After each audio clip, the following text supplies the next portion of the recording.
Hey, what's up, guys? Today I'm going to talk about how to strengthen your digestive system, all right? So pay attention, listen up close.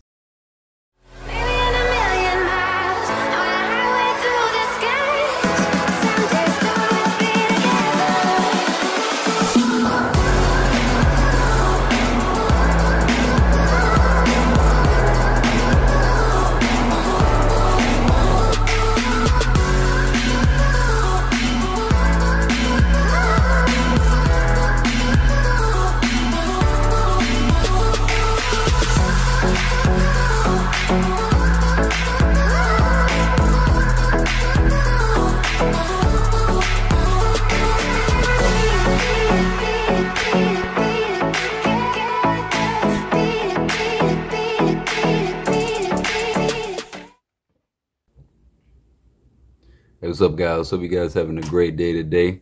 So today I'm going to talk about how to strengthen your digestive system, all right? So if you're having, those bloating issues, constipation, you're feeling nausea, struggling with IBS, I'm gonna show you how you can strengthen your digestive system and overcome those issues and obstacles. All right, so pay attention and listen up close. But before I dive into this topic, be sure and subscribe to my channel. Hit that like, share, and subscribe button so you can get notified when I upload more content to the channel. All right, so first things first, we're going to talk about the cause. We're going to talk about the main two causes of a weak digestive system. All right, so if you have a weak digestive system, and normally there's two main causes, all right? The first one is high levels of inflammation, and the second thing is poor management of fiber, usually coming from a fiber overload. I call it a fiber overload, which means consuming too much fiber in your diet, all right? Now, when you have high levels of inflammation in your stomach, then the reason this can be an issue is because you have something in your stomach lining called mucosa, all right? And mucosa is moist tissue that lines certain parts of your body, and it also lines your stomach as well, and it secretes mucus in your body, and it also helps, push the nutrients from the food, break down your food, push the nutrients from your food through your digestive system so it can get in your digestive tract, get in your bloodstream, all right, down your digestive tract. So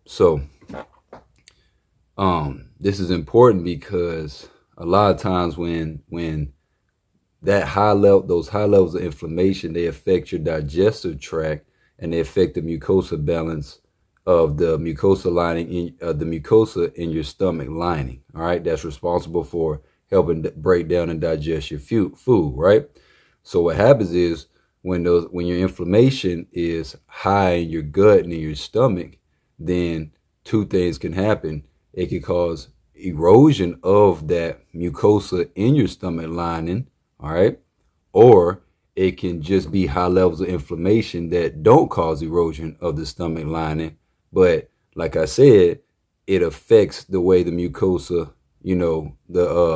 it affects the mucosa levels in your body and the food being able to get through your digestive tract, because your digestive system, the mucosa in your stomach lining is the main thing that has to have the right balance. It's all about balance of that mucosa in your stomach lining. If that's off and out of balance, then your body won't break down the food and get in your digestive tract, which would cause, those issues that I named earlier, right? The bloating, the nausea, IBS, abdominal pain, and discomfort in your belly, right?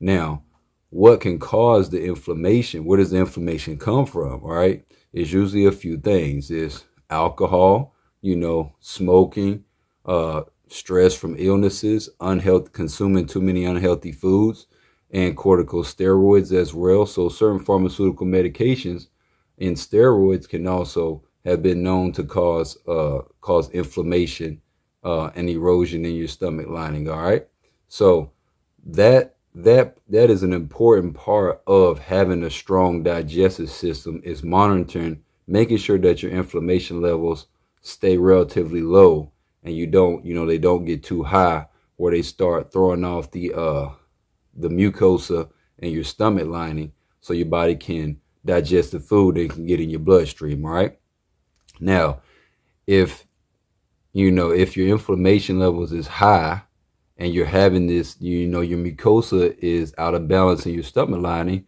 then you will have these problems. Your primary, you'll start having these issues, bloating. It'll cause you to feel bloated a lot, feeling nausea a lot, feeling extra full after meals for a long period of time, because that's just not normal. That's not natural. You'll start having abdominal pain and discomfort in your belly. You might have IBS issues. Your rhythm, the rhythm of your digestive system it'll just throw your whole rhythm off, and out of whack, right? So we got to get you back, you got to get back on rhythm and get the right rhythm in your digestive, in your digestive system by keeping those inflammation levels down, so that mucosa can do what it needs to do in your stomach lining, and you can have a strong stomach lining, for your, when you consume your food, so the food can break down in your stomach and get absorbed in your bloodstream and through your digestive tract. All right. Now, that's the first thing. Now, the second thing is, fiber, like I said earlier, poor management of fiber in your diet. Usually the most common mistake that I've seen over the years is people have a fiber overload, which means they consume too much fiber, because it's a misconception that fiber is fiber has nutritional value. A lot of people think that, but it doesn't. Fiber is just responsible for adding bulkiness to your diet, which, if the balance is right, can help, push that food through your digestive tract. So that's what fiber is adding bulkiness to your diet.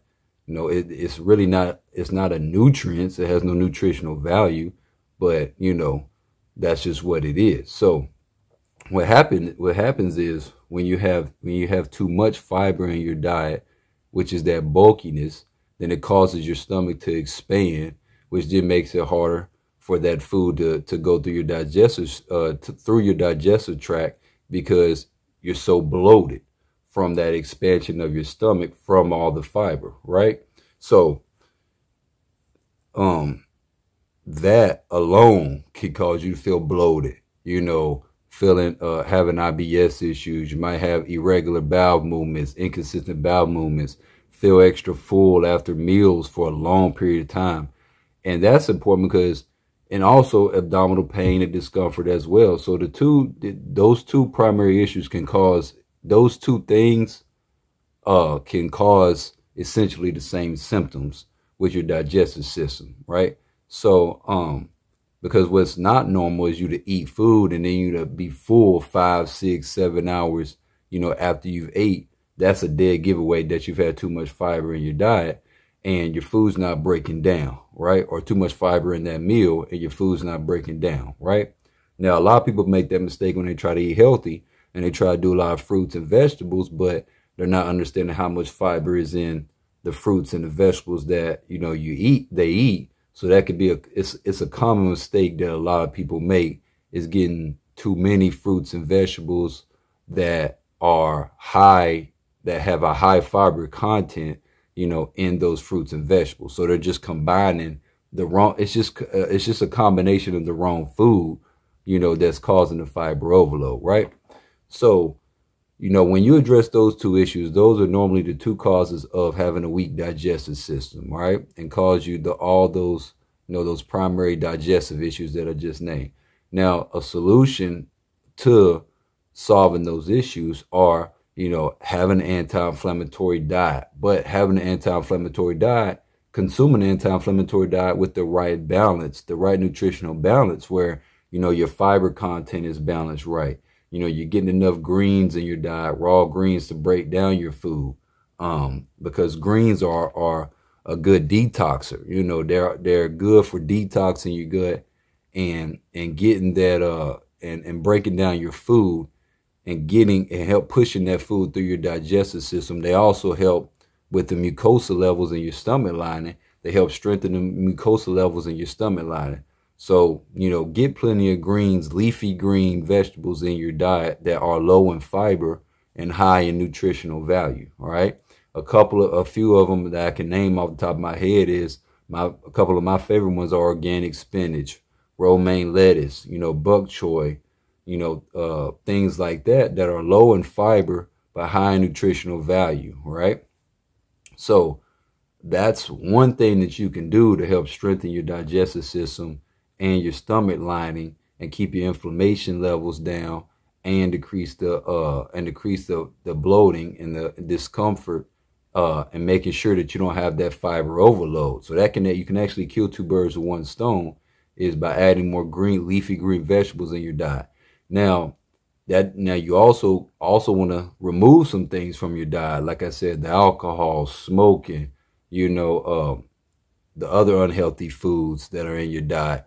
You want to remove those as well and still have a clean diet. You can't eat unhealthy, drink a whole bunch of alcohol, smoke, take all these medicines and think that the greens are going to just miraculously fix those issues. No, you got to do both. You have to remove, certain things from your regimen, and then you add, the greens to your regimen as well to help, go ahead, cleanse your body, detox those toxins and that inflammation, out of your body, right?